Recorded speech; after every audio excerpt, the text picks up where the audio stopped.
پاکستان کے اقتصادی امور اس وقت مکمل طور پر آئی ایم ایف کے ہاتھوں میں جاتے دکھائی دے رہے ہیں۔ آئی ایم ایف پر چند روز بعد مطالبات کی لمبی فہرست حکومت کے حوالے کرتا ہے اور حکمران طبقہ بغیر چوں چرا کیے ان مطالبات پر عمل درآمد کر دیتا ہے۔ کچھ دن پہلے ہمارے ساتھ شبز زیدی صاحب موجود تھے، وہ اس سیناریو کو کیسے سمجھا رہے تھے، ذرا دیکھیے۔ Does it make a difference کہ آپ کا فائنانس منسٹر کوئی ایسی شخصیت ہو جو بہتر نیگوشیٹ کرے؟ فریا میری بات سنیں، نیگوشیٹ تو وہ کر سکتا ہے نا جس کے پاس کوئی بائنگ پاور ہو کہ جی نیگوشیشن ایسی ہونی چاہیے ویسی ہونی چاہیے۔ وہ بھائی نیگوشیشن جو ہے آلریڈی ڈرافٹ تیار پڑا ہے، آپ نے جا کے سائن کرنا ہے، اس پہ ایسی کون سی راکٹ سائنس؟ آلریڈی ڈرافٹ بنا ہوا ہے۔ اور کیوں آپ کے خیال میں نہیں بنا ہوا؟ کیا نیگوشیشن نہیں ہے، یہ یونیلیٹرل ہے۔ Doctor Hafeez Pasha, thank you so much for joining us. آج پرائم منسٹر نے کہا ہے کہ اگلا آئی ایم ایف پروگرام مشکل ہوگا، that's literally stating the obvious, لیکن ایگزیکٹلی کتنا مشکل ہوگا، ہونے کیا جا رہا ہے؟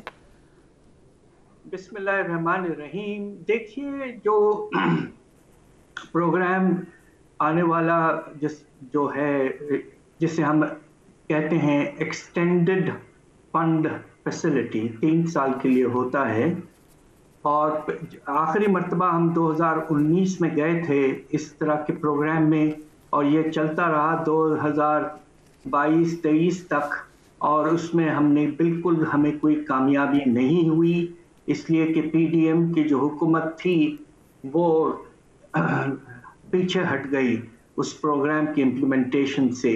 اب آپ اس پروگرام کے ٹارگٹس کو دیکھیے تو اس سے ہی آپ کو اندازہ ہو جائے گا کہ کس حد تک سخت ہو سکتے ہیں۔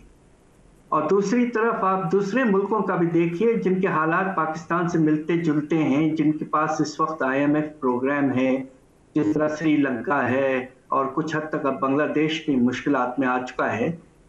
تو یہ اگر آپ دیکھیں، اور ہماری اپنی حکومت کی جو مینیفیسٹو ہے، ماشاءاللہ پاکستان مسلم لیگ نواز نے مناسب اپنے میکرو اکنامک ٹارگٹس پیش کیے تھے جو کہ کسی اور پارٹی نے نہیں کیے تھے۔ یہ 3 چیزوں کو دیکھتے ہوئے ہمارا اندازہ یہ ہے کہ جو آپ کا خسارہ جو ہے بجٹ کا، وہ سب سے اہم ایک لحاظ سے نمبر ہوتا ہے، جو اس سال شاید تقریباً 8% تک ہو، تو کوشش یہ ہوگی کہ ہر سال کم از کم اس میں 1% کمی آئے، یعنی کہ اگلے سال 7، 6 اور پھر 5، 3 سال میں۔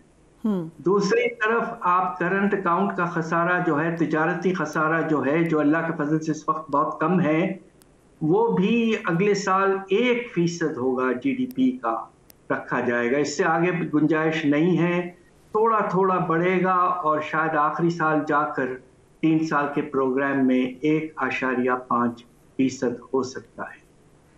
سب سے اہم جو ہے وہ ہیں آپ کے ایکسپورٹس، برآمدات، اور ٹیکس ریونیوز کے ٹارگٹس۔ ٹیکس ریونیو کا ٹارگٹ جو ہے اس وقت پاکستان کا، مجھے بڑے افسوس سے کہنا پڑتا ہے کہ پچھلے سال گرا کر یہ 9.4% پر گر چکا تھا۔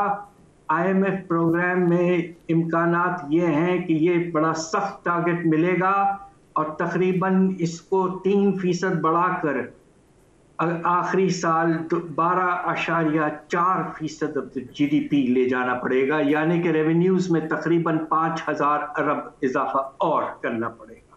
یہ ایک لحاظ سے سب سے چیلنجنگ ٹارگٹ۔ رائٹ، سو جو سابق سربراہ اے پی آر شبز زیدی کہہ رہے ہیں کہ نیگوسیشن تو ہے ہی نہیں پاکستان کے پاس، آپ کو ایک بنا معاہدہ ملے گا، you will just sign it, یہ اسی طریقے سے ہوگا؟ دیکھیے یہ اس پہ منحصر ہے کہ جو ہمارے میجر جو ہم لینڈرز ہیں ہمارے، ان کا کیا ایٹیٹیوڈ ہوتا ہے، اس لیے کہ آئی ایم ایف تو بڑا لینڈر نہیں ہے۔ آئی ایم ایف کی وجہ سے چھتری جو آتی ہے، اس کے نتیجے میں جو بڑے لینڈرز ہیں وہ مطمئن ہوتے ہیں کہ یہ ملک جو ہے سلیقے سے اور کیئرفلی آگے بڑھے گا، اسٹیبلائزیشن کی طرف جائے گا، تو اس لیے حالات کچھ بہتر ہوتے ہیں لینڈنگ کے بوروئنگ کے لحاظ سے۔ مگر آپ کو تو اندازہ ہوگا کہ اس سال پرائیویٹ لینڈرز نے پاکستان کو $1 نہیں دیا ہے، $1 اور یہ کون ہے؟ انٹرنیشنل کمرشل بینکس نئے لونز